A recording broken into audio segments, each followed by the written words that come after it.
ఐం మనసాదేవ్యై స్వాహ. త్రినేత్రుడైన పరమేశ్వరుని మానసపుత్రిక శ్రీ మాతా మనసాదేవి. ఆమెను మనసారా పూజిస్తే భయంకరమైన కాలసర్పదోషాలు కూడా తొలగిపోతాయి. ఓం ఉత్తరాఖండ్లోని శ్రీ హరిద్వార్లోని బిల్వపర్వతంపై వెలసిన ఆమె యుగయుగాలుగా భక్తులను తన చల్లని చూపులతో సంరక్షిస్తున్నారు. ఆమె దయ ఉంటే చాలు ఏమైనా సాధించవచ్చని కోట్లాది మంది భక్తుల నమ్మకం. సర్పాలకు మానవులు తెలిసి గాని తెలియక గాని చేసిన పాపాలను అమ్మను స్మరిస్తేనే పోగొడుతుంది. అందుకనే కాలసర్ప దోష నివారణకు ఆ మాతను ప్రార్థించాలి. ఓం అమ్మవారిని నిత్యం కొలిస్తే సకల సంపదలకు ఎటువంటి లోటు ఉండదని పురాణ గ్రంథాలు పేర్కొంటున్నాయి. మాతా మనసాదేవి అన్నవాసుకి ఆమెను జరత్కారుడు అనే మహర్షికిచ్చి వివాహం చేస్తారు. ఆమెకు మరో పేరు కూడా జరత్కారుడు కావడం గమనార్హం. ఈ దంపతులకు అస్థికుడు అని పుత్రుడు జన్మిస్తాడు. ఒక రోజున జనమజేయ రాజు సర్పయాగం ప్రారంభిస్తాడు. తన తండ్రైన పరీక్షితు మహారాజుని తక్షకుడు అనే నాగుని చంపడంతో ఆయన ఆగ్రహం చెంది ఈ యాగం నిర్వహిస్తాడు. ఋత్వికుల మంత్ర పఠనంతో భూమండలం మీద ఉన్న వేలాది నాగులు వచ్చి యాగంలో పడిపోవడం ప్రారంభించాయి.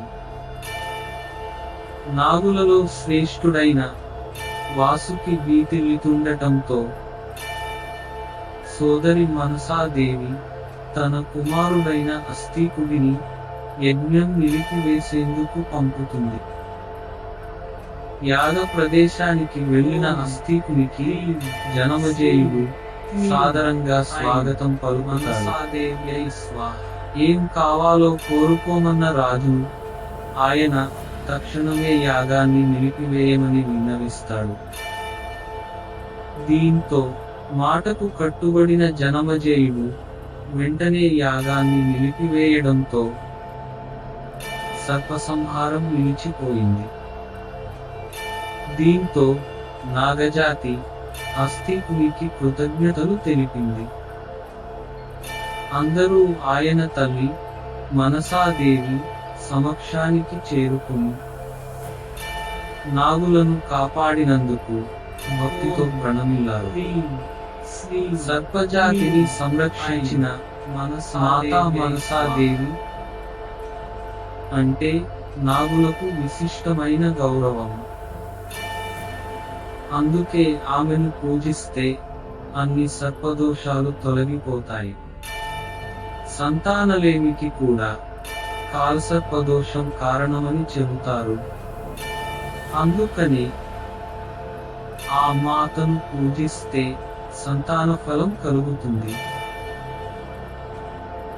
ధ్యానం. శ్వేతచంపకవర్ణాభాం రత్నభూషణభూషితాం వహ్నిశుద్ధాం సుఖాధానాం నాగయజ్ఞోపవీతినీం ఓం మహాజ్ఞానయుతాం చైవ ప్రవరాం జ్ఞానినాం సతాం మనసాదేవ్యాధిష్టాతృదేవీం చ సిద్ధాం సిద్ధిప్రదాం భజే.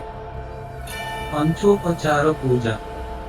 ఓం నమో మనసాయై గంధం పరికల్పయామి. ఓం నమో మనసాయై పుష్పం పరికల్పయామి. ఓం నమో మనసాయై ధూపం పరికల్పయామి. ఓం నమో మనసాయై దీపం పరికల్పయామి. ఓం నమో మనసాయై నైవేద్యం పరికల్పయామి. మూలమంత్రం. ఓం హ్రీం శ్రీం క్లీం ఐం మనసాదేవ్యై స్వాహ. इति श्रीब्रह्मवैवर्ते महापुराणे प्रकृतिखण्डे षट्चत्वारिंशत्तमोऽध्याये द्वादशाक्षरमूलमन्त्रम् श्रीं क्लीं ऐं मनसादेव्यै स्वाहा।